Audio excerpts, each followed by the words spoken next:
এই ওয়ারটা কি সত্যি অয়েল সেন্ট্রিক ওয়ার? মানে এটা কি সত্যি তেলের জন্যই যুদ্ধটা হচ্ছে? দেখা যাক ডেটা কি বলছে। ডেটা বলছে যে অয়েল হচ্ছে ডিপ্রিসিয়েশন অ্যাসেট, মানে দিন দিন ডিক্লাইন করছে। তাহলে তাহলে নেক্সট ফিউচার হচ্ছে আমাদের রেয়ার আর্থ মেটেরিয়াল, যেগুলো হচ্ছে সিলভার, কপার, এইসব।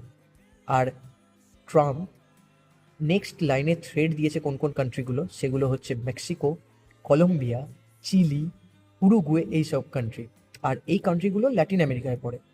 আর এই কান্ট্রিগুলো হচ্ছে মিনারেল রিচ, মানে আর্থ মেটেরিয়াল মিনারেল রিচ কান্ট্রি, কিন্তু এদের প্রসেসিং পাওয়ার নেই।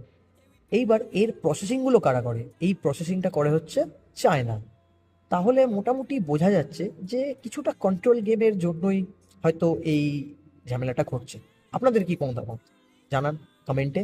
আর আমাকে ফলো করতে ভুলবেন না, সাবস্ক্রাইব করতে ভুলবেন না এরকম কন্টেন্ট পেতে হলে। ধন্যবাদ।